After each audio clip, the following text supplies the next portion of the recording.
It's the dinnerware you've probably spotted a million times. The famous blue and white patterned porcelain is named after the Dutch town of Delft, where it originated. But the style found so commonly in kitchens and dining rooms has this place to thank for some of its worldwide popularity. Known as China's porcelain capital, it was Jingdezhen's porcelain which Delft artists modelled their works on. And this man is on something of an artistic mission to prove it. Artist Adriaan Rees has been sculpting porcelain for 25 years. The Dutch sculptor has travelled the world looking for artistic inspiration. When he set foot in Jingdezhen, in China's southeast Jiangxi province, he knew he'd found it. It's really like a grip, and that's something you will also see a lot in my work. So that's physical, that it looks like a human body part, and this is very physical because I really touch the clay, and that's also very typical in my work.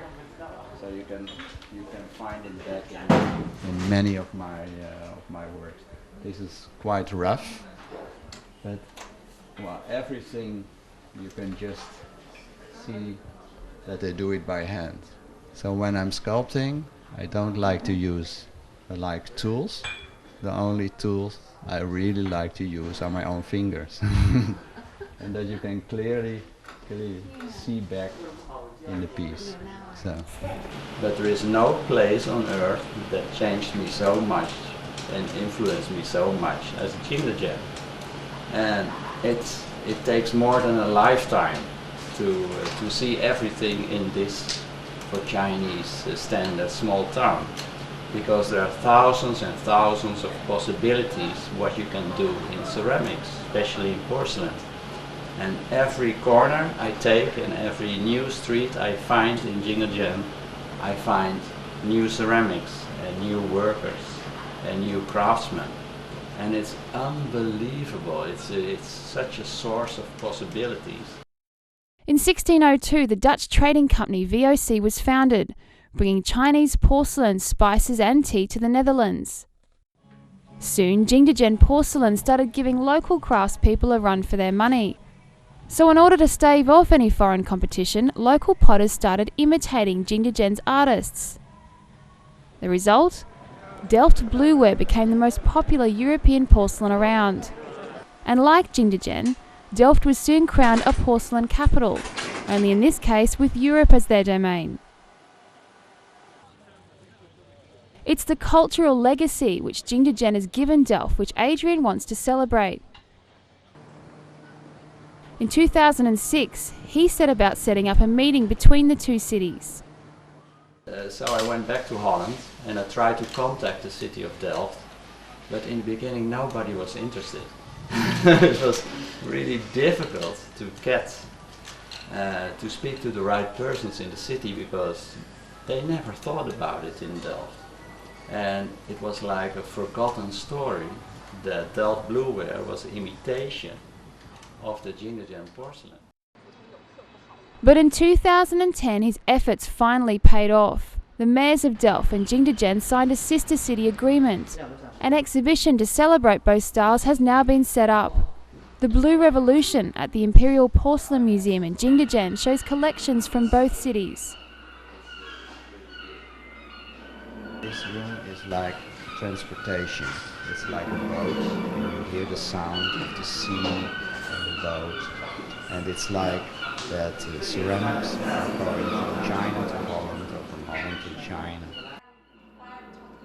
Adriaan has also helped set up a cultural exchange between artists from the two cities. Chinese artists and designers go to work in Delft, and Dutch artists come over to Jingdezhen, like Jan Ling Yoon. I've known Adriaan for 5 years. He is a really good teacher and a helpful friend, and he is always honest with me. Last year, when I worked in Delft, he often visited me from Amsterdam. If he found that my works were not that wonderful or I didn't try my best, he reminded me directly that you were too lazy. If he saw my progress, he would be really proud of me and offer suggestions. Carol Azee from the Netherlands has opened up her own studio in Jingdezhen.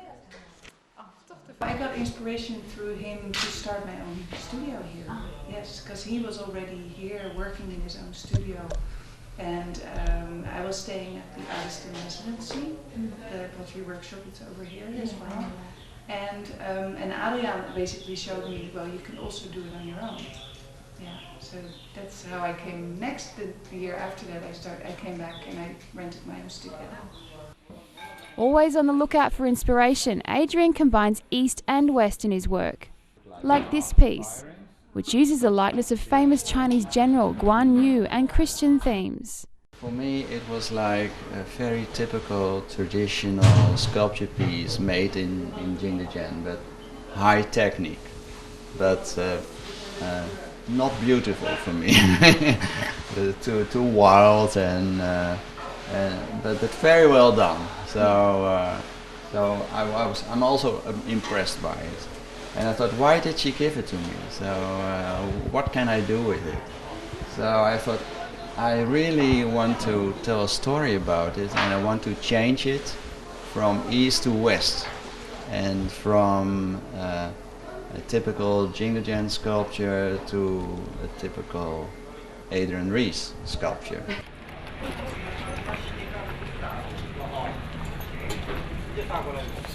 He's become well known among the Chinese artistic fraternity here, often collaborating with local artists and craftspeople. Like in Holland, it's very hard to find to make a mold maker, and when you can find, it's very expensive.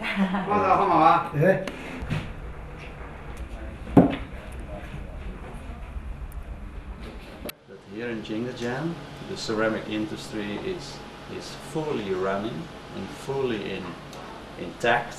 It's like everything is here, from the clay to all the sorts of craftsmen and ways of firing and ways of using ceramics. Adriaan's own cultural exchange has become slightly more permanent. He's bought a farmhouse, which he's currently renovating. And he also made window by hand. There was no door here, so we made a door. You can see. Yeah. So first thing I did was like taking away a lot of things and take away. I have big plans to travel much more. Well, I did a lot, and I